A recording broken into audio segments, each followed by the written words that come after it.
Guys, we've got Shane again from Moteck Machining and Cylinder Mowers here, joining us for our Moteck Love Larn collab series. Today, Shane is going to show us how he makes one of his brass thrust pads on his 6-axis CNC machine. So what do you got for us over there, Shane? Well, thanks, Michael, and thanks for being here again.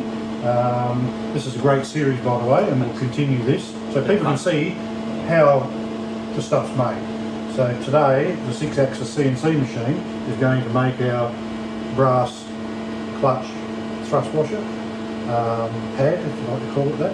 A 5-thread washer goes on here between that and the clutch cone as well.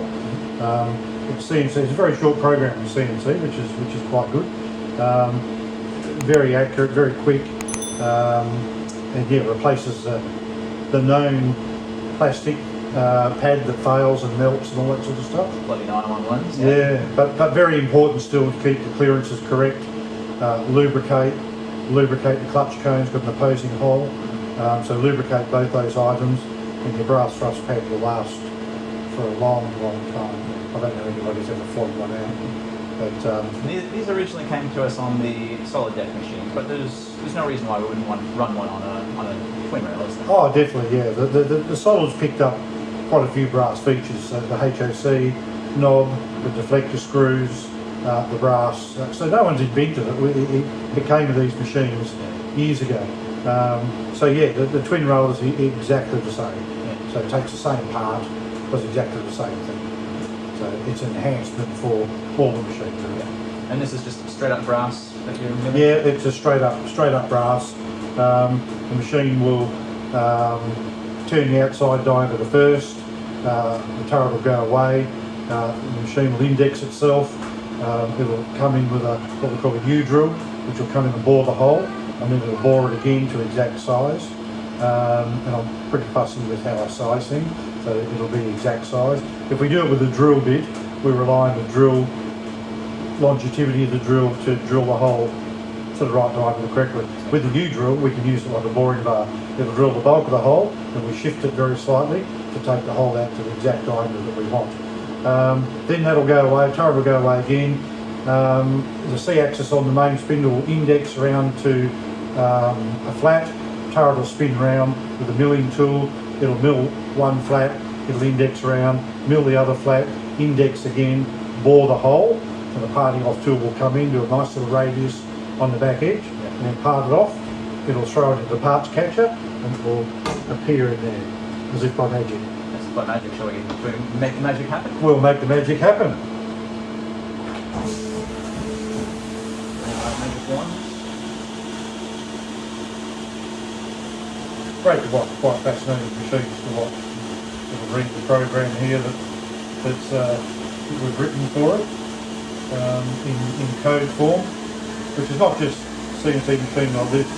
Embroidery CNC machines run the same. CNC benders run the same. Panic control, a lot of them. So we tell it what to do, and the machine goes away and does it. So this is your newest addition to the shed, is that right? It is, Michael. I bought this at Christmas time last year in an effort to make things that I couldn't otherwise make on the other machine, which is a 2-axis machine. This enables us to mill the flats and drill the hole all in one operation. And this machine also is fitted with a sub spindle, so it's got another chuck that you can machine on the back face as well. But what in this instance we use it for is a puller. So the sub spindle will come in, plant the job, the main spindle will release the job, the sub spindle will take it away to exactly where we tell it to. The main spindle will clamp it again, then the sub spindle will go away, and then we'll continue on and make another one. The program's set to make 69 of these out of 1 metre of brass, and then the machine will stop. And quite often I'll stop the machine manually after 10 or 12, just do a quality check, make sure everything's okay, and then continue on.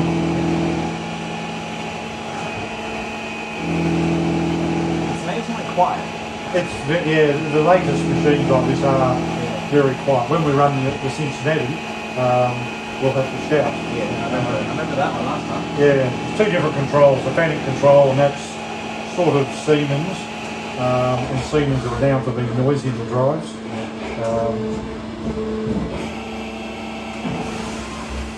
But yeah, new machines are really user-friendly in that respect.